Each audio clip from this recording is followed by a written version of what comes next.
जय हिंद दोस्तों, स्वागत है आपका हमारे YouTube चैनल मिस्टर एजुकेटर 3.0 में, जहां सफलता एक जिद है। आज के वीडियो में हम इतिहास का अध्ययन करेंगे, जिसमें इतिहास कहां से शुरू हुआ और कहां समाप्त हुआ, इसके बारे में हम देखेंगे। तो आइए शुरू करते हैं आज के वीडियो में। आज का वीडियो है इतिहास का। तो देखिएगा, इतिहास का विभाजन हमने किया है।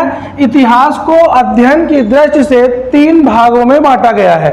इतिहास का विभाजन करने से पहले हम समझ लेते हैं कि इतिहास है क्या। इतिहास को समझिएगा कि इतिहास क्या है।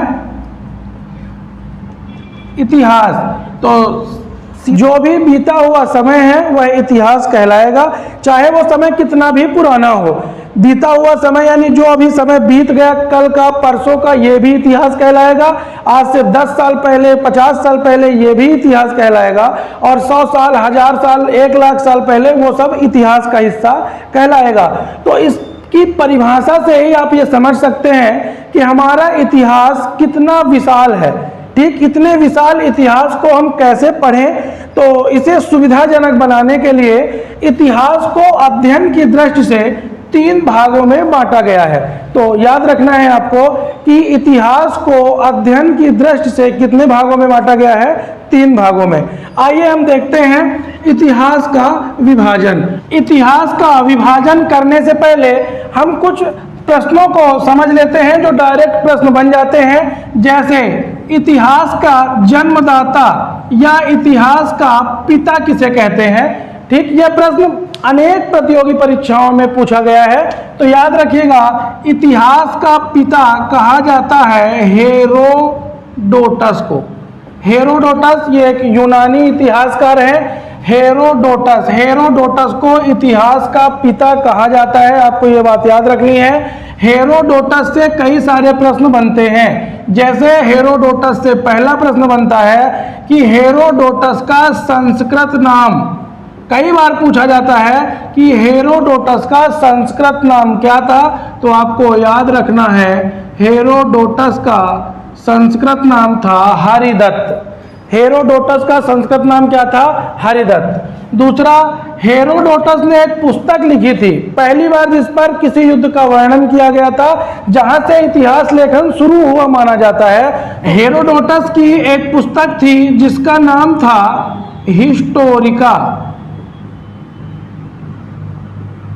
हिस्टोरिका।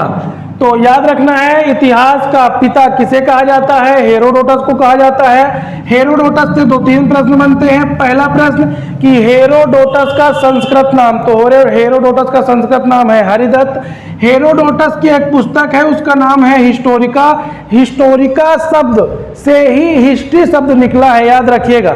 हिस्टोरिका से ही हिस्ट्री शब्द निकला है। इतिहास को हम इंग्लिश में या अंग्रेजी में हिस्ट्री कहते हैं, तो हिस्टोरिका शब्द से ही बना है हिस्ट्री, याद रखिएगा।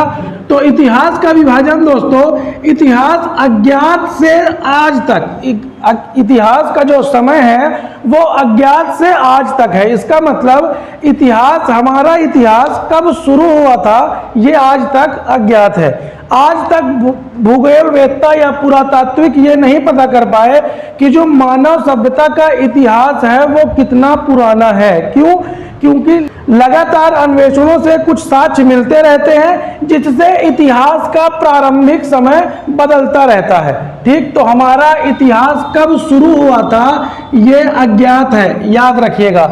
और हमारा इतिहास कब समाप्त होगा ये भी निश्चित नहीं है। इतिहास कब समाप्त होगा ये निश्चित नहीं है। इसलिए जिस दिन हम इसे पढ़ेंगे उसी दिन को हम अंतिम मान लें कि आज ही अगर इतिहास, आज ही सब कुछ समाप्त हो जाएगा, तो इतिहास अज्ञात से लेकर आज तक इतिहास कहलाएगा। इस प्रकार से इतिहास का कालखंड या इतिहास को अज्ञात से आज तक कहा जाता है कि इतिहास का समय अज्ञात से शुरू होता है और आज समाप्त हो जाएगा। इस एक लाइन अज्ञात से आज तक में पूरा इतिहास समाया हुआ है। इसे समझने के लिए, इसे पढ़ने के लिए, इसे सरल करने के लिए हम इसे 3 भागों में बांट देते हैं। वो 3 भाग आपके सामने लिखे हुए हैं। इतिहास को अध्ययन की दृष्टि से 3 भागों में बांटा गया है। कौन कौन से 3 भाग? पहला भाग प्राक ऐतिहासिक काल, या पाषाण काल या इसी को प्रागैतिहासिक काल भी कहते हैं। प्रागैतिहासिक काल, तो याद रखिएगा इतिहास का पहला कालखंड जिसे हम प्रागैतिहासिक या पाषाण काल कहते हैं। इतिहास का दूसरा कालखंड जिसे हम आद्य ऐतिहासिक काल कहते हैं। तीसरा कालखंड जिसे हम ऐतिहासिक काल कहते हैं। तो याद रखिएगा इतिहास को अध्ययन की दृष्टि से 3 भागों में बांटा गया है। सबसे पहला पाषाण काल, इसके 2 अन्य नाम प्रागैतिहासिक काल या प्रागैतिहासिक काल, दूसरा भाग आद्य ऐतिहासिक काल और तीसरा भाग ऐतिहासिक काल। तो इस प्रकार से इतिहास को हमने पहले 3 भागों में विभाजित कर दिया। अब हम देखेंगे कि इन 3 भागों में भी कैसे अलग अलग विभाजन, समय का विभाजन किया गया है। देखिएगा कि इन 3 भागों से कैसे अलग अलग इनको विभाजित किया गया है जिससे हमें पढ़ने में सरलता हो। तो प्रागैतिहासिक काल या पाषाण काल जिसे हम कहते हैं, इसका टाइम पीरियड अज्ञात से 2500 बीसी या बीसी को कहते हैं ईसा पूर्व। तो प्रागैतिहासिक काल या पाषाण काल अज्ञात से शुरू होकर 2500 बीसी तक कहलाता है। ठीक, ये अज्ञात से आज तक का समय पूरा इतिहास का समय, और इतिहास का पहला कालखंड यानी पाषाण काल या प्रागैतिहासिक काल का जो कालखंड है वो अज्ञात से 2500 बीसी क्या है। यहाँ पे आप बीसी देख रहे हैं, बीसी का मतलब बिफोर क्राइस्ट यानी ईसा मसीह के जन्म से पहले का समय, जिसे हम ईसा पूर्व भी कहते हैं। याद रखिएगा। तो ये था इतिहास का पहला कालखंड, पाषाण काल या प्रागैतिहासिक काल। अब इस पाषाण काल को भी 3 भागों में बांटा गया है जिससे हम इसे और सरल तरीके से पढ़ सके। तो पाषाण काल को 3 भागों में बांट दिया गया है। इसे 3 भाग है, पूरा पाषाण काल, मध्य पाषाण काल और नवपाषाण काल। तो पहले आपको याद रखना है इतिहास को विभाजित किया गया 3 भागों में, पाषाण काल, आद्य ऐतिहासिक काल और ऐतिहासिक काल। उसके बाद पाषाण काल को भी 3 भागों में बांट दिया गया, पूरा पाषाण, मध्य पाषाण और नवपाषाण। और ये पाषाण काल का पूरा समय था अज्ञात से 2500 बीसी या 2500 ईसा पूर्व तक। तो इस अज्ञात से 2500 बीसी का समय भी 3 भागों में बट जाएगा। कैसे बटेगा देखिएगा। पूरा पाषाण काल का जो समय है वो अज्ञात से 8000 बीसी तक का समय कहलाता है। मध्य पाषाण काल का समय 8000 बीसी से 4000 बीसी तक का समय कहलाएगा। नवपाषाण काल का समय 4000 बीसी से 2500 बीसी तक का समय कहलाएगा। इस प्रकार प्रागैतिहासिक काल या पाषाण काल के 3 भाग पूरे हो जाते हैं। तो याद रखिएगा डायरेक्ट वनडे एग्जाम में इनसे क्वेश्चन बन जाते हैं कि पूरा पाषाण काल का समय कब से कब तक था, मध्य पाषाण काल का समय कब से कब तक था, नवपाषाण काल का समय कब से कब तक था। यहाँ से डायरेक्ट प्रश्न बन जाते हैं। तो आपको इनका जो समय वर्ष है वो याद रखना है। आते हैं इतिहास के दूसरे कालखंड में जिसे हमने आद्य ऐतिहासिक काल कहा है। आद्य ऐतिहासिक काल, आद्य ऐतिहासिक काल का समय 2500 से लेकर 600 ईसा पूर्व तक है।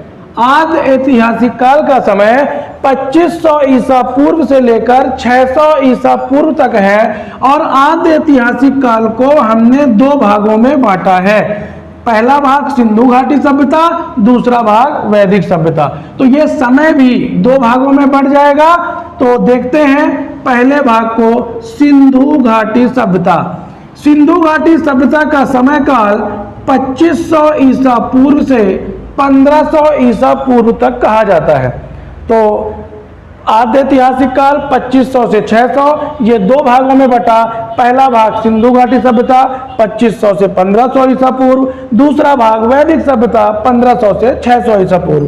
तो 2500 से 1500 ईसा पूर्व सिंधु घाटी सभ्यता का कालखंड कहा जाता है। सिंधु घाटी सभ्यता के कालखंड को लेकर सभी इतिहासकारों में मतभेद है। सभी इतिहासकारों ने इसका समय अपने अपने हिसाब से अलग अलग बताया है। आपको याद रखना है 2500 से 1500 बीसी। और परीक्षा में जो आपके पूछा जाता है, जो आपकी परीक्षा में पूछा जाता है वो पूछा जाता है C14। C14 का मतलब कार्बन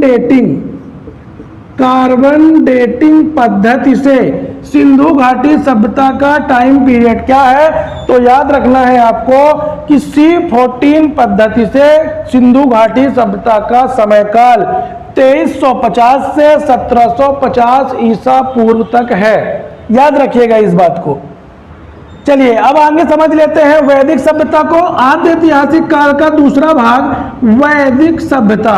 वैदिक सभ्यता को 1500 से 600 ईसा पूर्व तक का समय दिया गया है। यानी जो वैदिक सभ्यता है वो 1500 ईसा पूर्व से 600 ईसा पूर्व तक थी। ठीक, और इस वैदिक सभ्यता को भी दो भागों में बांट दिया गया है। वैदिक सभ्यता का कालखंड 1500 से 600 और इस कालखंड को दो भागों में बांटा गया है। तो पुनः ये 1500 से 600 बीसी का समय दो भागों में बढ़ जाएगा। कैसा? वैदिक सभ्यता का पहला भाग ऋग वैदिक काल और दूसरा भाग उत्तर वैदिक काल। तो ऋग वैदिक काल का समय 1500 से 1000 बीसी या 1500 से 1000 ईसा पूर्व, और उत्तर वैदिक काल का समय 1000 से 600 बीसी या 1000 से 600 ईसा पूर्व। इस प्रकार वैदिक सभ्यता दो भागों में बढ़ जाती है। आइए अब आते हैं इतिहास के अंतिम कालखंड, जिसे ऐतिहासिक काल नाम दिया गया है। ऐतिहासिक काल का जो टाइम पीरियड है वो 600 ईसा पूर्व से लेकर आज तक का समय आता है। ऐतिहासिक काल 600 ईसा पूर्व से समय शुरू होकर आज तक का समय ऐतिहासिक काल में आता है। और ऐतिहासिक काल को तीन भागों में बांट दिया गया है। पहला भाग प्राचीन भारत का इतिहास, दूसरा भाग मध्य भारत का इतिहास और तीसरा भाग आधुनिक भारत का इतिहास। यहाँ पे जगह कम थी इसलिए हमने पहले भाग को यहाँ, दूसरे भाग को इसके नीचे और तीसरे भाग को फिर से ये ऊपर लिखा हुआ है। तो आप इसे कंफ्यूज मत होइएगा देख के। पहला भाग प्राचीन भारत का इतिहास, दूसरा भाग मध्य भारत का इतिहास और तीसरा भाग आधुनिक भारत का इतिहास। इस प्रकार ऐतिहासिक काल को तीन भागों में बांट दिया गया है। तो ऐतिहासिक काल का टाइम पीरियड था 600 बीसी से आज तक या 600 ईसा पूर्व से आज तक। तो यह समय भी तीन भागों में बढ़ जाएगा। आइए देखते हैं कैसे। ऐतिहासिक काल का पहला कालखंड, जिसे हम प्राचीन भारत का इतिहास कहते हैं, यह शुरू होता है 600 ईसा पूर्व से और समाप्त होता है 712 ईस्वी में। कहां से शुरू हो रहा है? 600 ईस्वी से, ईसा पूर्व से, 600 ईसा पूर्व से और 712 ईस्वी तक। याद रखिएगा हमने शुरू किया था अज्ञात से और अब हम पहुंच चुके हैं कहां? 712 तक। तो अज्ञात से लेकर 600 तक हमने सिर्फ बीसी पढ़ा है, और बीसी का मतलब ईसा पूर्व। लेकिन इतिहास का पहला काल, ऐतिहासिक काल का जो पहला कालखंड है प्राचीन भारत का इतिहास, यहां से शुरू हो गई क्या? एडी का मतलब एना डोमिनी। ठीक है, तो एना डोमिनी का मतलब ईस्वी। याद रखिएगा, आप इसे समझ सकते हैं। आप यहाँ पे आप 2 मिनट थोड़ा समझ लीजिए। बीसी का मतलब बिफोर क्राइस्ट, इसे हिंदी में ईसा पूर्व कहते हैं, और एडी का मतलब एना डोमिनी, इसे हिंदी में ईस्वी कहते हैं, ईस्वी। तो इस प्रकार इसे आप याद रख सकते हैं। ठीक, तो आते हैं इतिहास। ऐतिहासिक काल के पहले कालखंड में प्राचीन भारत का इतिहास। प्राचीन भारत का इतिहास 600 बीसी से शुरू होता है और 712 एडी तक जाता है। ऐतिहासिक काल का दूसरा कालखंड मध्य भारत का इतिहास। मध्य भारत का इतिहास 712 एडी से शुरू होता है और 1707 एडी तक जाता है। यानी 712 ईस्वी से 1707 ईस्वी तक जो कालखंड है वो किसके अंतर्गत आता है? मध्य भारत का इतिहास। इतिहास का या ऐतिहासिक काल का तीसरा और अंतिम कालखंड आधुनिक भारत का इतिहास। आधुनिक भारत का इतिहास 1707 ईस्वी से लेकर आज तक का इतिहास कहा जाता है। इस प्रकार से हमने देखा कि इतिहास को कितने भागों में बांटा गया है। एक बार जल्दी से हम रिवाइज कर लेंगे इसे कि इतिहास का कालखंड अज्ञात से 8000 इस प्रकार इतिहास का कालखंड या इतिहास का विभाजन अज्ञात से आज तक है। इतिहास को अध्ययन के लिए 3 भागों में बांटा गया। पहला भाग प्रागैतिहासिक काल या पाषाण काल या प्रागैतिहासिक काल। ये तीनों भाग एक ही हैं, अलग अलग नहीं है, याद रखिएगा। इसी प्रकार इतिहास का दूसरा कालखंड आद्य ऐतिहासिक काल और तीसरा कालखंड ऐतिहासिक काल। फिर पुनः हमने देखा कि पाषाण काल को भी 3 भागों में बांट दिया गया। पहला पुरा पाषाण काल, दूसरा मध्य पाषाण काल और तीसरा नवपाषाण काल। इसी प्रकार आद्य ऐतिहासिक काल को पुनः 2 भागों में बांट दिया गया। पहला सिंधु घाटी सभ्यता, दूसरा वैदिक सभ्यता और पुनः वैदिक सभ्यता को 2 भागों में बांट दिया गया, ऋग्वैदिक काल और उत्तर वैदिक काल। इस प्रकार से तीसरा जो इतिहास का तीसरा कालखंड था ऐतिहासिक काल, इसे भी 3 भागों में बांट दिया गया। पहला भाग प्राचीन भारत का इतिहास, दूसरा भाग मध्य भारत का इतिहास और तीसरा भाग आधुनिक भारत का इतिहास। इस प्रकार से हमने इतिहास का विभाजन किया है। इन सभी भागों को आपको याद कर लेना है और सभी भागों के वर्ष को भी याद कर लेना है। यहाँ से सबसे ज्यादा इंपॉर्टेंट यानी सबसे ज्यादा जो प्रश्न बनते हैं वो प्रश्न बनते हैं सिंधु घाटी सभ्यता के समय से। क्यों? क्योंकि इसका समय जो इसका कालखंड है, इसके कालखंड को लेकर इतिहासकार एकमत नहीं है। इसलिए तो सिंधु घाटी सभ्यता की आपको 2 समय याद रखना है मेन रूप से, हैं तो बहुत सारे, आपको मुख्यतः 2 याद रखना है। जो सबसे ज्यादा पूछा जाता है वो पूछा जाता है C14 के अनुसार। तो C14 के अनुसार इसका कालखंड 2350 से 1750 और हमने अपने चार्ट के अनुसार जो पढ़ा 2500 से 1500 ईसा पूर्व। इस प्रकार से हमने इतिहास का विभाजन किया हुआ है। अब यहाँ से आपको एक बात याद रखनी है कि हमने देखा इतिहास तो इतना बड़ा है, इतिहास पढ़ने के लिए ही हमें इतना ज्यादा समय चाहिए कि अगर हम पूरा इतिहास पढ़ने बैठ जाएंगे तो हम कुछ अन्य विषय नहीं पढ़ पाएंगे। तो आपको परेशान नहीं होना है, हम धीरे धीरे सभी इतिहास के सभी कालखंडों में जो भी इंपॉर्टेंट है वो उस टॉपिक का वीडियो आप तक लेकर आएंगे। आपको एक बात यहां समझ लेनी चाहिए कि इस पूरे चार्ट से इतिहास का जो भी विभाजन है, आप जब भी कभी कंपटीशन या प्रतियोगी परीक्षाओं में बैठे होंगे या बैठेंगे तो आप उस पेपर में अनुभव करेंगे कि सर्वाधिक क्वेश्चन अगर बनते हैं तो वो बनते हैं आधुनिक काल से, यानी आधुनिक भारत के इतिहास से सर्वाधिक प्रश्न बनते हैं। ठीक है, तो आपको मुख्य रूप से आधुनिक भारत का इतिहास पढ़ना है और फिर थोड़ी थोड़ी बातें जो इंपॉर्टेंट हैं वो सभी भागों से पढ़नी है। मुख्य रूप से आधुनिक भारत का इतिहास, उसके बाद मध्य भारत का इतिहास, उसके बाद प्राचीन भारत का इतिहास। इस प्रकार से हम पढ़ते हुए उल्टा इतिहास को हम पीछे से पढ़ेंगे, उल्टे क्रम से पढ़ते हुए शुरू करेंगे।